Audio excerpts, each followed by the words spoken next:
Hello, welcome back to my house. So here's the deal. I don't really want to read anything right now, and I am the type of person who, well, it's complicated.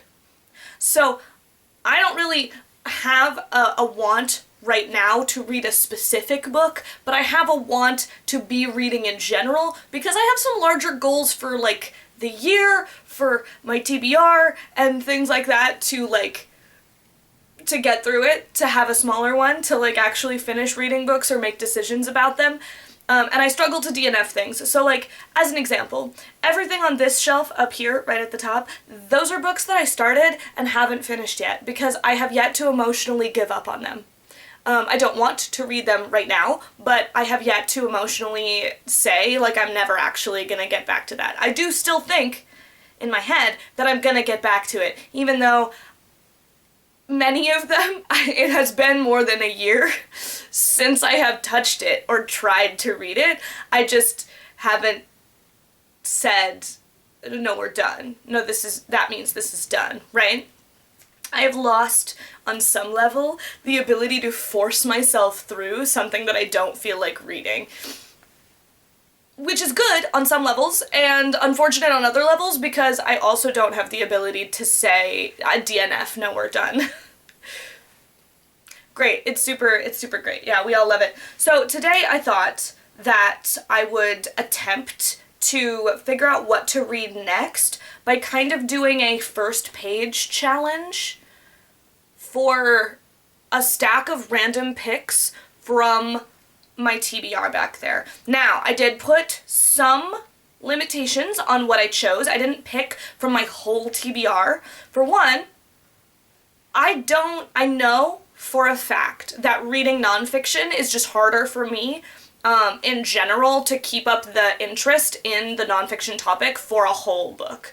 So, like, I'll read half of a nonfiction book and then put it down for a year and then finish it later, or never get back to it, one of the two. That's part of the shelf is my nonfiction titles that I'm in the middle of. But I also have, like, a stack of other things, and I love, like, the idea of nonfiction, the concept of nonfiction. I literally have bookmarks in these three right now that I keep by my bedside because, like, I want to have the information in them and I want to know things, but I also do not it just takes me such a longer time to get through it, and it requires a kind of push that I don't tend to have. We cut out nonfiction. We're limiting ourselves to only the fiction categories, and then I looked through them and picked ones, like, covers that have piqued my interest. Obviously, all of them piqued my interest enough at one point in my life to actually purchase them, but sometimes when a period of time happens between a purchase and me attempting to read it, that interest has faded. The initial, like, buzz of having bought the thing does fade away for some of these things that I thought I wanted to read when I got the book. And then I never picked it up, and I never picked it up, and I never picked it up, and now I've kind of forgotten why I wanted to read it in the first place. So I went through, I did pick the ones that were already standing out to me. We did not just roll a random die here for anything off the list. And I have a stack of 8 things that I want to do a first page challenge on. Read the first page, see how I feel, and choose based on that which one I want to read next. So, top of the stack, I have Dragonlance, The Search for Power, Dragons from the War of Souls. And this is, so the Dragonlance series is classic fantasy that has, like, hundreds of books in it. And I've read a lot of them, but a lot of books in one series to me, like, in comparison to the number of books total in this series, it's a small percentage of the whole series. So I have a stack of books I found at thrift stores from the Dragonlance series over the years that I want to get around to. This is one of them. It's, I believe, a collection of short stories about dragons, set in the land of the Dragonlance, like, world. And so she's on my list. She does indeed smell like a used bookstore, and I love that. Now, boy, tell me of Osun's treasure. What? The young man, no more than 16, if that, looked up at Sub-Commander Maros. The boy's face was covered in blood, but it was from a small cut on the forehead.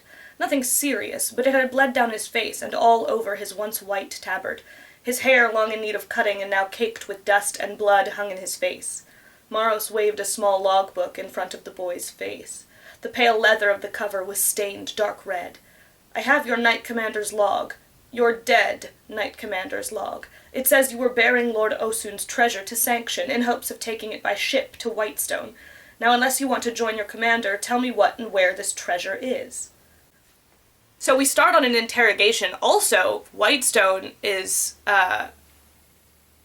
fascinating in the context of now being in what I would consider the Critical Role age of fantasy, where that's a really important place name for that fandom. But this is from long before that existed, which is very fun. Okay, so that's like an option. That's an option. Cool short story about dragons. Guys getting interrogated. The next option on the list is Sherilyn Kenyon's The Guardian. Sherilyn Kenyon writes kind of a urban fantasy romance novels, and this, The Guardian, is part of the Dream Hunters, like, sub-series of her, like, Dark Hunters urban fantasy universe. She has a second kind of series of books that are, like, set in space. They're, like, space assassin romance, which is different from this one. So this one is a romance novel of a dream hunter whose job is to go find the missing god of dreams, and then she gets taken prisoner, and the person that she ends up falling in love with is supposed to be interrogating her for information, and then I guess the plot happens from there.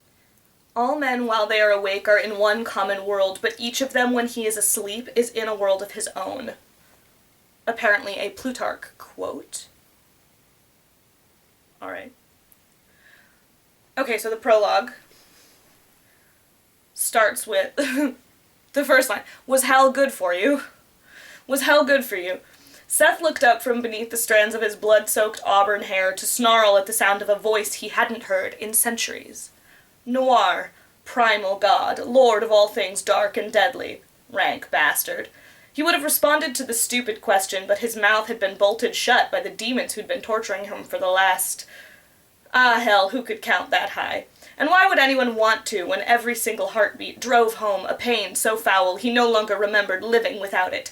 Indeed, over the centuries, pain had become its own source of pleasure. Yeah, I'm even more fucked up than Noir. With the bolt in place, he hadn't been able to speak since he'd been thrown in here.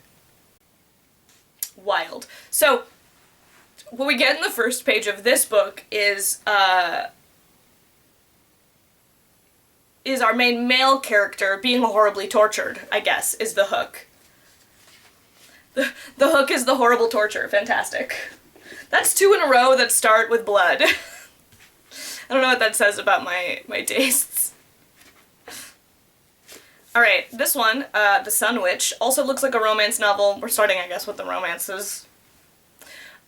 Based on the back, I don't know what this means. It basically says she's cursed never to find her true love, and he had a dream of an angel on a battlefield, and her magic powers are related to fertility, and after the dream of an angel on the battlefield when he was wounded, he eventually finds her again, and she has his kid. So that's weird. I don't know if that's implying that they had sex on the battlefield, or if she did some kind, or if she has a magic baby that is his kid, even though they hadn't actually had sex at that point. We'll see. That's, when we get around to it, we'll see what happens. Chapter 1, The Fine Curse. Fine spelled with a Y. The country of Columbiana, which stretches from the Cardian Ocean on the eastern shore to the border of Tryfin to the west, and from the mountains of the Anwin to the north to the fertile plains of the southern province, which extends to the Gulf of Beldine, survived a great 12-year war that ultimately left authority in the hands of the Becket House. The Beckets made Arths a city in the western province, the seat of their government. There they built a great palace, a tower with tapering sides that rose 10 levels high. They surrounded themselves with priests and warriors, and with those blessed with sorcery. In the fine palace, emperors came and went. This time the fine is spelled with an I. It's normal fine, it's not the name. In the fine palace, emperors came and went, sons succeeding fathers. Some ruled with fairness and compassion, while others did not. Even those who abused their power were safe in their tower, because the house's strength had grown to a point where no one would dare to challenge them. Those few who dared to rebel did not live long. So that's page 1, I guess a geography lesson into a history lesson. I'll be so for real, starting it with a long sentence of the kingdom goes from this point on the map you don't know about, to this point on the map you don't know about, from this point to the map you don't know about, to that point, and extending to this thing and to that thing.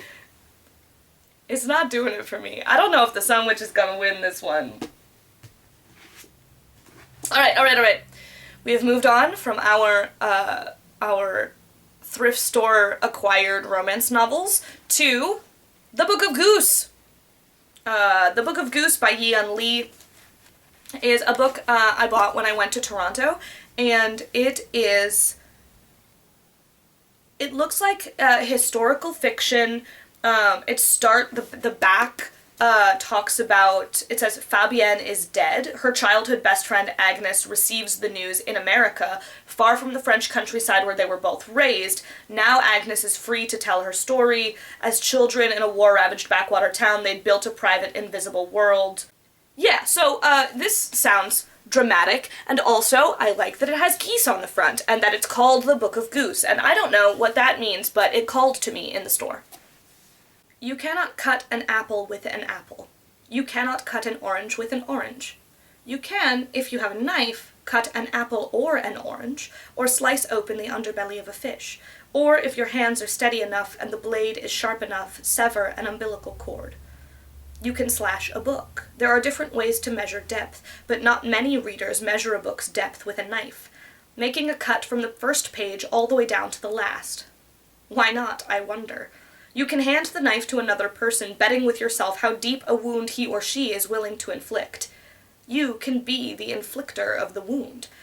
1/2 orange plus another half orange do not make a full orange again, and that is where my story begins. An orange that did not think itself good enough for a knife.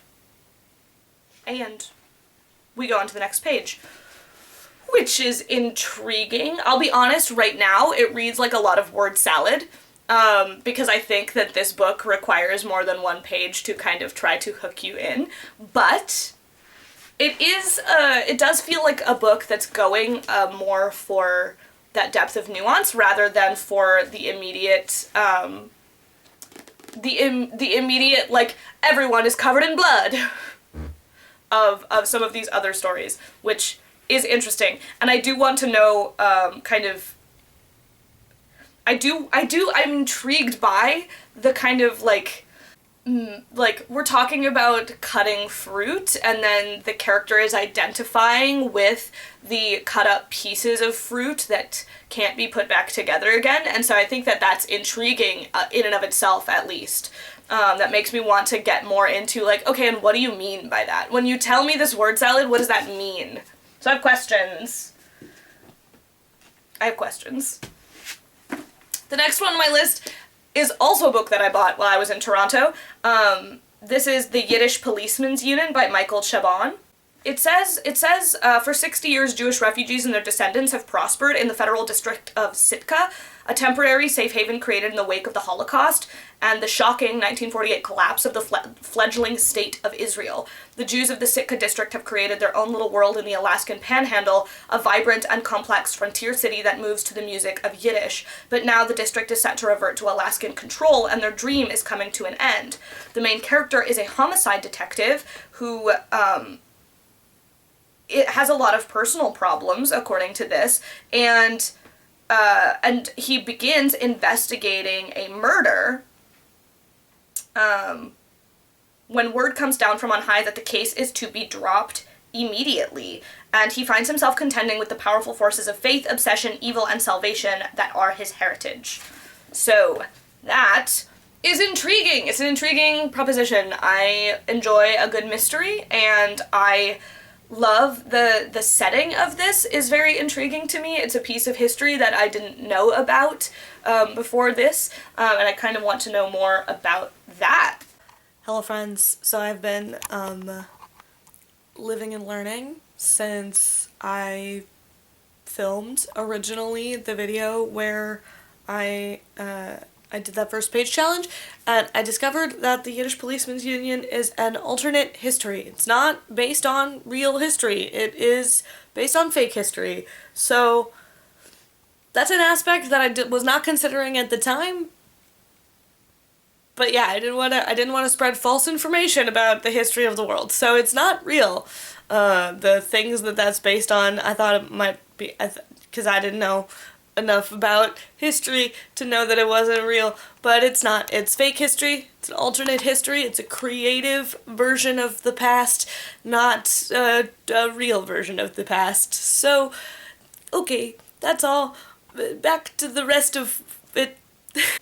9 months Landsman's been flopping at the Hotel Zamenhof, without any of his fellow residents managing to get themselves murdered.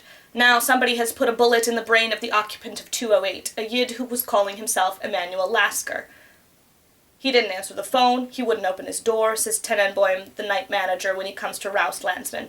Landsman lives in 505, with a view of the neon sign on the hotel across Max Nordau Street. That one is called the Black Pool, a word that figures in Landsman's nightmares.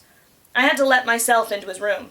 The night manager is a former U.S. Marine who kicked a heroin habit of his own back in the 60s after coming home from the shambles of the Cuban War. He takes a motherly interest in the user population of the Zamenhof. He extends credit to them and sees that they are left alone when that is what they need. "Did you touch anything in the room?" Landsman says. Tenenbaum says, "Only the cash and jewelry." Landsman puts on his trousers and shoes and hitches up his suspenders. Then he and Tenenbaum turn to look at the doorknob, where a necktie hangs, fat with a red-maroon stripe, already knotted to save time. Landsman has 8 hours to go until his next shift. That was a less immediately intriguing and hooking. It mostly just says something that we already know from the back of the book, which is this guy is currently living in a hotel because of his personal problems with his marriage and stuff like that, and I mean, it doesn't get into it, but it's basically like the detective lives in a hotel and someone's been murdered, and that's kind of all we get there. So while I am still intrigued by the premise of the whole book, the first page isn't necessarily like tugging at me in the same way some of these others have. Now, there are 3 left. These are all, I believe, in the young adult category, but they're all incredibly different. And that's kind of what I wanted to do with this project, was try to get like things that were incredibly different to try to figure out where my interest is pinging right now, because whatever it is not being pinged by the covers, but I don't know what genre is actually pulling at me. So here we're trying to figure out where I want to go, because it's not becoming evident to myself. The next one we're going to talk about is Hell Followed With Us by Andrew Joseph White. This is a fascinating premise. It's a trans boy, a 16-year-old trans boy who's on the run from a cult that he grew up in, and it's an apocalyptic fiction story. Basically, the cult that he grew up in started the apocalypse. They created him to be a monster, and he's run away from them because he doesn't want that, and has fallen in with this other group of teenagers who are trying to survive the apocalypse, who are living out of the local LGBTQ plus center, basically. And that seems like a really cool, interesting thing. I do know about this one that it can get maybe intense and a little gory. Like, it very much is horror on some level, genre-wise. But it also is very cool and fun, like, premise. I don't know, sometimes I bounce off of apocalyptic fiction, sometimes I'm really into it. It kind of depends on the author and the other things around it. But yeah, the whole cult thing, the whole, like, the collection of it, of tropes that are here on the back makes me want to read it. But it could be a Halloween book and not a May book, because it's May when I'm filming this. So, we'll see. we'll see what happens. Oh, there's a letter from the author at the beginning that is it's kind of a set of trigger warnings. It's kind of an introduction, a piece of introductory material. This one also starts with a couple of quotes. The first one said, "And thus the Lord spoke to us, for again we have failed him, again he regrets his creations, so again the earth must flood, and we have done his holy work, amen. High Reverend Father Ian Clevenger, before releasing the flood virus on Times Square." So I think that's a fictional character from the world of the book. And then the second quote is, "Be not afraid." Joshua 1:9, King James Version. Chapter 1. Another quote, "You will return to the earth, for out of it you were taken. For from dust you were made, and to dust you will return." Angel prayer. Here's the thing about being raised an angel. You don't process grief. Grief is a sin. Loss is God's design. And to mourn the dead is to insult his vision. To despair at his will is sacrilege. How dare you betray his plan by grieving what was always his to take? Unfaithful, disgusting heretic, you should be hung from the wall so the non-believers will know what's coming for them. Romans 6:23, for the wages of sin is death. So the image of Dad's body burns into the folds of my brain, writes itself between the grooves of my fingerprints, ... We move on to the next page. So that makes it very clear how mired this is in extremist Christian sentiment, right? From the very beginning, we are seeing this religious fervor come out. Immediately on the first page, it's showing itself to you. This is a book that's going to talk about what happens when people get so far into faith that they literally release the apocalypse, and what it is to be raised in that, and how it feels to be raised in that. I do find this intriguing. I still do very much find this intriguing, because, like, I don't know, it's very fascinating to look at these groups that are raised in this very specific type of religious fervor, as a person who was raised religious, but not in that, like, deeply, like, extreme way. It's fascinating to me. It calls to me. I want to know, like, what this book is. I'm intrigued, okay? Consider me intrigued. We're putting it on the intrigued list. There's three books on the intrigued list right now, just based on that immediate read, which might cause me, I didn't expect this to happen, could cause me some problems when I get to choosing which one I want to read at the end. I thought that it would be like one or two.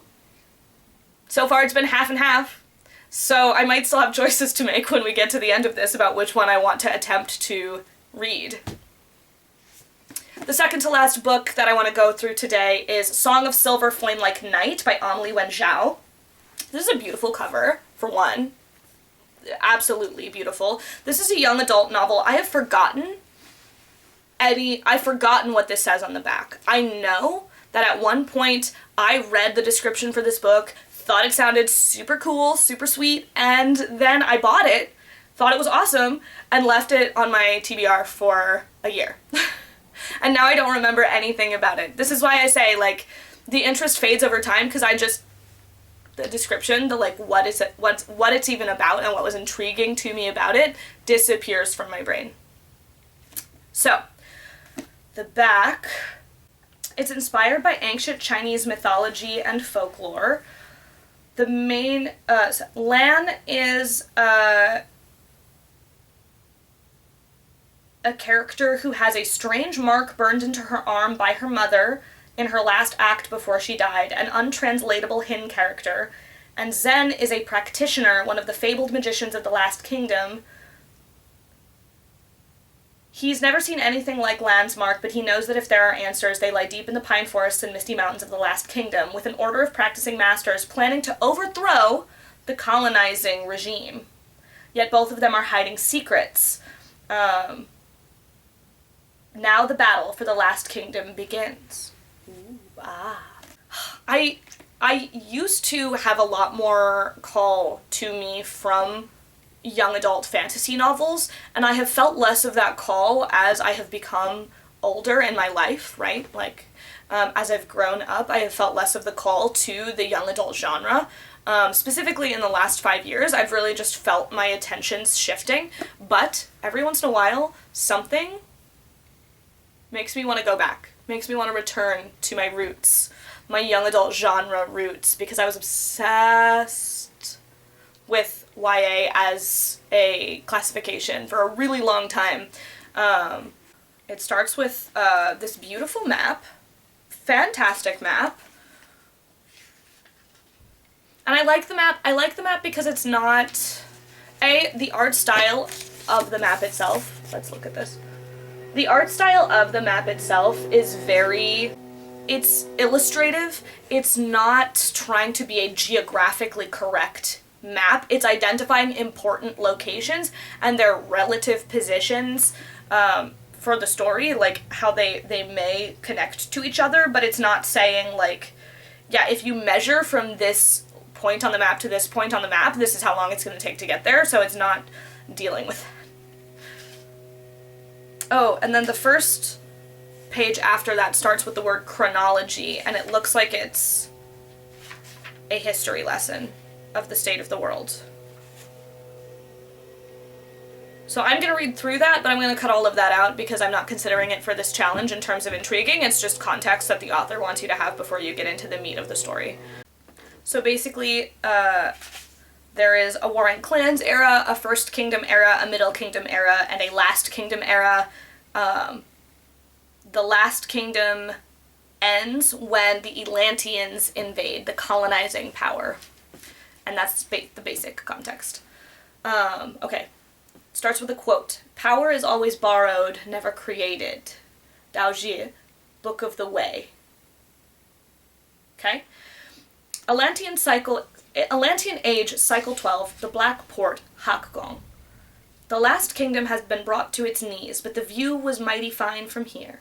Lan tipped her bamboo hat over her head, parting her lips in pleasure as the cool evening breeze combed through the strands of her silky black hair. Sweat slicked her neck from the afternoon's work of hawking wares at the local Eve market, and her back ached with the beating she'd received from Madame Meng for stealing sugar plum candies from the kitchens at the tea-house. But in rare moments like this, when the sun hung ripe and swollen as a mandarin over the glittering sea, there was still a shattered glass beauty to be found in the remnants of a conquered land. The city of Hakgong unfurled before her in a patchwork of contradictions. Red lanterns were strung from curved temple eave to gray-shingled rooftop, weaving and wending between pagodas and courtyards, wreathed in the halo of night bazaars and evening fairs. On the distant hills, the Atlanteans had settled on higher ground, building their strange architecture. ... The end of page 1. So, yes, this one, the beginning is mostly a context, it's a contextual, like, scene-setting moment. It's placing you into the moment, right? By giving you this baby history lesson and then really describing the experience of being in the city and being a person who lives there, being in the city. Yeah, which is beautiful, but it's maybe not today. It's maybe not today's kind of beautiful. We shall see. Last is All Our Hidden Gifts. This one is kind of in the same boat as Song of Silver Flame Like Night, because I found this at Barnes & Noble. I thought it was beautiful. The cover, I read the back, I wanted to buy it. I bought it. I left it on my TBR for months. For months and months and months and months, and now I don't remember the things that drew me to it in the first place. I think I remember it's a young adult novel about witches. You know, it's got this girl on the cover wearing like a school uniform, so that it's got that going for it. Oh yes, All Our Hidden Gifts by Caroline O'Donoghue. Okay, the main character finds tarot cards. She becomes kind of popular at the school because of her tarot card readings that are eerily accurate. But her former best friend, it says, when her former best friend, whom she betrayed last year, is finally goaded into sitting for a reading, she selects a card that shouldn't be there at all. 2 days later, her old best friend disappears. Consumed by guilt, she teams up with her classmates to try to find her lost friend. Yeah, so witches, tarot cards, mysterious goings-on, high school drama. We love to see it. We love to see it. So, let's try the first page. We'll see how this goes. Also the cover. Look at the cover. This is beautiful. This is beautiful, and I love everything about it. Chapter 1. The story of how I ended up with the Choky Card Tarot Consultancy can be told in 4 detentions, 3 notes sent home, 2 bad report cards, and 1 Tuesday afternoon that ended with me locked in a cupboard. I'll give you the short version. Miss Harris gave me an in-school suspension after I threw a shoe at Mr. Bernard. It was payback for him calling me stupid for not knowing any Italian verbs. To this, I responded that Italian was a ridiculous language to learn anyway, and that we should all be learning Spanish because globally more people speak Spanish. Mr. Bernard then said that if I really thought I could learn Spanish quicker than I was currently learning Italian, I was deluded. He turned back to the whiteboard. And then I threw my shoe. I didn't hit him. I'd like to stress that. I merely hit the board next to him, but no one seems to care about that except me. But no one seems to care about that except me. Maybe if I had a best friend, or really any close friend at all, I'd have someone to vouch for me, to tell them that it was a joke and that I would never knowingly hurt a teacher. Someone who could explain how it is with me, that sometimes frustration and rage surge through me, sparking out in ways I can't predict or control. And that's page 1. And that is page 1, and I do want to know more about her. I think that introduction to character, immediately a person who has this self-awareness and thinks that because of that self-awareness she should be given grace, is fascinating. It's, I think, a very teenaged perspective to kind of have that, well, I did this thing that is wrong, but it's understandable if you think about the context, and therefore I shouldn't be punished for it, kind of a thing. And the personality, the voice, I just like it. It calls to me immediately. So actually, at the end of the day, we did end up half and half with books that immediately hook me on page 1, and books that, while I do still want to read them, I didn't find anything in any of these books that made me go, ooh, that might not be for me at all. I still want to leave them on my list. There were half of the books, 4 of the books, that I said, ooh, I want to know more. Like, immediately, ooh, I want to know more. So, yeah. I now have a choice to make. If it was you, which of these 4 books would you want to read next? Because I don't know how I'm gonna choose now. Maybe it's recency bias. Okay, I lied to you. I'm gonna pick right now. But still, please, tell me which one you would choose in the description if you watch the whole video. I'm gonna pick All Our Hidden Gifts because the character is what stood out to me the most in that, and then see where we go from there. Yeah. Thanks for hanging out with me. I hope you had a good time. Bye!